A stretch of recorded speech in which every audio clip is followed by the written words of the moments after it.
Okay, chapter number 14, documentation, policy conditions 2. So ಇದರಲ್ಲಿ ಯಾವುದ್ಯಾವುದು probable ಪ್ರಶ್ನೆಗಳು ಬರುತ್ತೆ ನೋಡೋಣ.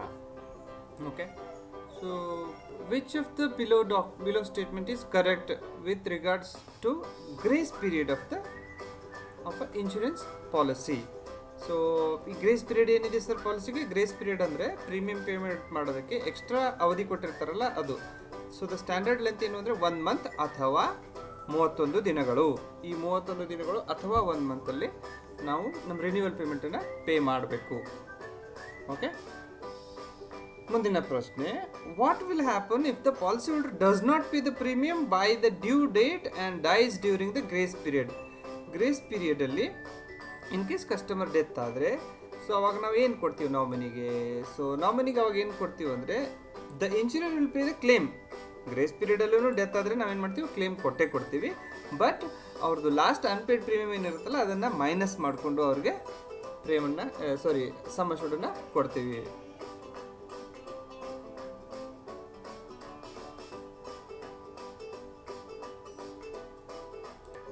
ಓಕೆ, ಸೊ ಆಪ್ಷನ್ ಇದು ನಾನು ರಾಂಗ್ ಟಿಕ್ ಮಾಡಿದೆ, ಇದಲ್ಲ ಆಪ್ಷನ್. ಸರಿಯಾದ ಆಪ್ಷನ್ ನಾನೇನು ಹೇಳಿದೆಲ್ಲ, ನಾವು we will pay the claim after deducting the unpaid premium. ಅದನ್ನು ಡಿಡಕ್ಟ್ ಮಾಡಿಕೊಂಡ್ರೆ ನಾವೇನು ಮಾಡ್ತೀವಿ? ಅವ್ರದ್ದು ಸಮ್ ಅಶ್ಯೂರ್ಡ್ ವಾಪಸ್ ಕೊಡ್ತೀವಿ. ಓಕೆ, ಸೊ ನೆಕ್ಸ್ಟ್ ಪ್ರಶ್ನೆ, ಮುಂದಿನ ಪ್ರಶ್ನೆ ಹೋಗೋಣ. Question number 6. During the revival of the lapsed policy, which of the below aspect is considered most significant by insurance company? Choose the appropriate option. So revival ಮಾಡಬೇಕು ಅಂದರೆ ಯಾವುದನ್ನು ನಾವು ಜಾಸ್ತಿ ಕನ್ಸಿಡರ್ ಮಾಡ್ತೀವಿ? ಪ್ರಶ್ನೆ ಇನ್ನೊಂದ್ಸತಿ ಓದ್ತೀನಿ ನೋಡಿ. During the revival of a lapse, ಯಾವುದೋ ಒಂದು ಪಾಲಿಸಿ ಲ್ಯಾಪ್ಸ್ ಆಗಿರುತ್ತೆ, ಅದನ್ನ ರಿವೈವ್ ಮಾಡಕ್ಕೆ ಬಂದಾಗ which of the below aspect is considered most significant by insurance company? ಕೆಳಗಿನ ಯಾವುದು ಒಂದು ಸ್ಟೇಟ್ಮೆಂಟ್ಗಳಲ್ಲಿ ಮೋಸ್ಟ್ ಸಿಗ್ನಿಫಿಕೆಂಟ್ ಆಗಿ ಯಾವುದನ್ನು ನಾವು ಕನ್ಸಿಡರ್ ಮಾಡ್ತೀವಿ? ಸೊ ಆಪ್ಷನ್ ಬಿ ಏನು ಹೇಳುತ್ತೆ ನೋಡೋಣ. ಬಿ ಏನು ಹೇಳುತ್ತೆ? Revival of the policy leading to increase the risk of the insurance company. Revival ಅಂದರೆ ಕಂಪ್ನಿದು ರಿಸ್ಕ್ ಜಾಸ್ತಿ ಆಗುತ್ತಾ? ಇಲ್ಲ. Payment of unpaid premium with interest. Unpaid ಪ್ರೀಮಿಯಮ್ಗೆ ನಾವು ಇಂಟ್ರೆಸ್ಟ್ ಹಾಕಿ ತಗೋತೀವ? ಇಲ್ಲ. So insured submitting the revival application with specified time frame. Revival application ಕೊಡ್ತಾ ಇದ್ದಾರೆ ಅವರು, ಬಟ್ ಸ್ಪೆಸಿಫೈಡ್ ಟೈಮ್ ಫ್ರೇಮ್ ಹಾಕಿ ಕೊಡ್ತಾ ಇದ್ದಾರೆ ಅವರು. ಇದರ ಸರಿಯಾದ ಉತ್ತರ evidence of insurability at revival. So policy lapse ಆದರೆ ಇಲ್ಲೇನು ಮಾಡ್ತೀವಿ ನಾವು? ಅವ್ರು ಯಾವಾಗ ಪ್ರೀಮಿಯಂ ಪೇ ಮಾಡಕ್ಕೆ ಬರ್ತಾರಲ್ಲ, ಎವಿಡೆನ್ಸ್ ಆಫ್ ಇನ್ಶೂರಬಿಲಿಟಿ ಅದನ್ನು ನೋಡ್ತೀವಿ. ಸರ್ ಲ್ಯಾಪ್ಸ್ ಆಗಿತ್ತು, ಅದು ಡಿಪೆಂಡ್ ಆಗುತ್ತೆ ಯಾವಾಗ ಲ್ಯಾಪ್ಸ್ ಆಗಿದೆ.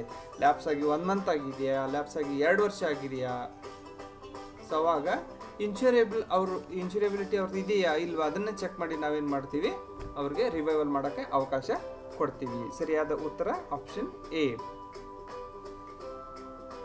ಮುಂದಿನ ಪ್ರಶ್ನೆ, ನಾಮಿನೇಷನ್ ಅನ್ನೋ ಒಂದು ಫೆಸಿಲಿಟಿಯನ್ನು ಯಾವ ಸೆಕ್ಷನ್ ಅಡಿ ಕೊಟ್ಟಿದ್ದಾರೆ? ಇನ್ಶೂರೆನ್ಸ್ ಆ್ಯಕ್ಟನ್ನು ಯಾವ ಸೆಕ್ಷನ್ ಅಡಿ ಕೊಟ್ಟಿದ್ದಾರೆ? Insurance act 1938. ಸೊ ಸೆಕ್ಷನ್ 39 ಏನು ಹೇಳುತ್ತೆ ನಿಮಗೆ? ಸೆಕ್ಷನ್ 39 ನಾಮಿನೇಷನ್ ಬಗ್ಗೆ ಹೇಳುತ್ತೆ. ಓಕೆ, ಮುಂದಿನ ಪ್ರಶ್ನೆ, question number 8. Which of the below statement is incorrect with regards to policy against which a loan has been taken from the insurance company? ನೀವು ಯಾವುದಾದ್ರೂ policy against loan ತೊಗೊಂಡಿದ್ರೆ ಕೆಳಗಿನ ಯಾವ ಸ್ಟೇಟ್ಮೆಂಟು ತಪ್ಪಾಗಿದೆ ಅಂತ ಕೇಳಿದ್ದಾರೆ. ಸೊ ಒಂದನೇದ್ದು, a policy will have to be assigned in favour of insurance company. ಹೌದು sir, ನೀವು ಲೋನ್ ತೊಗೋಬೇಕು ಅಂದರೆ ಆ ಪಾಲಿಸಿ ಮೇಲಿನ ಅಧಿಕಾರವನ್ನು ನಾವು ಇನ್ಶೂರೆನ್ಸ್ ಕಂಪ್ನಿಗೆ ಕೊಡಬೇಕಾಗುತ್ತೆ. ಅದಕ್ಕೆ ನಾವೇನಂತೀವಿ? ಅಸೈನ್ಮೆಂಟ್ ಅಂತೀವಿ. ಪಾಲಿಸಿನ ಇನ್ಶೂರೆನ್ಸ್ ಕಂಪ್ನಿಗೆ ಅಸೈನ್ ಮಾಡಬೇಕಾಗತ್ತೆ. ಓಕೆ, ಮುಂದಿನ option, nominees right will be affected to the extent of insured interest in the policy. Okay, ಅಂದರೆ nominee's right will be affected to the extent of the insurer's interest in the policy. So obviously ಅವ್ರದ್ದು sum assured ಏನಾಗುತ್ತೆ, affect ಆಗೇ ಆಗುತ್ತೆ to the extent of insurer's interest in the policy.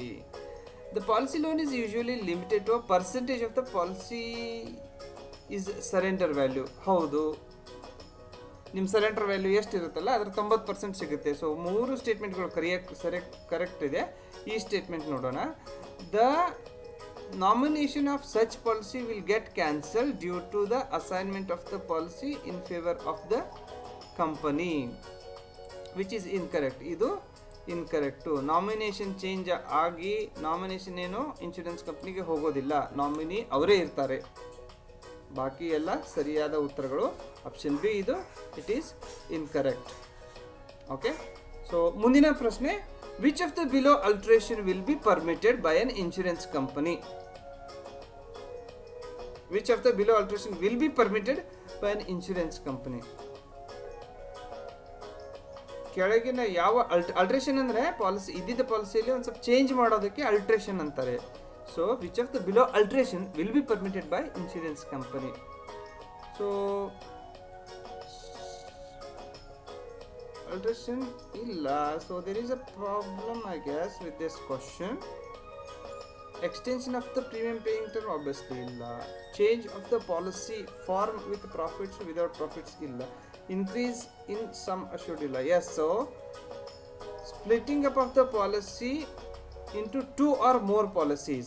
ಒಂದು ಪಾಲಿಸಿಯನ್ನು 2 ಅಥವಾ ಇನ್ನೊಂದು 2-3 ಪಾಲಿಸಿಗೆ ಸ್ಪ್ಲಿಟ್ ಮಾಡಬಹುದಾ ಹೇಗೆ? Okay, so the option is A, right option. ಮುಂದಿನ ಪ್ರಶ್ನೆ ಇಲ್ಲ, ಇಲ್ಲಿ ಚಾಪ್ಟರ್ ಮುಗೀತಿದ್ದು. So we will go to the next chapter. So thank you. Please revise ಮಾಡಿ ಪ್ರಶ್ನೆಗಳನ್ನ, ಉತ್ತರಗಳನ್ನ, ಆಮೇಲೆ ಪಾಠಗಳನ್ನ ರಿವೈಸ್ ಮಾಡಿ. ಎಷ್ಟು ಜಾಸ್ತಿ ರಿವೈಸ್ ಮಾಡ್ತೀರೋ ಅಷ್ಟು ನಿಮಗೆ ಒಳ್ಳೆಯದು. Thank you.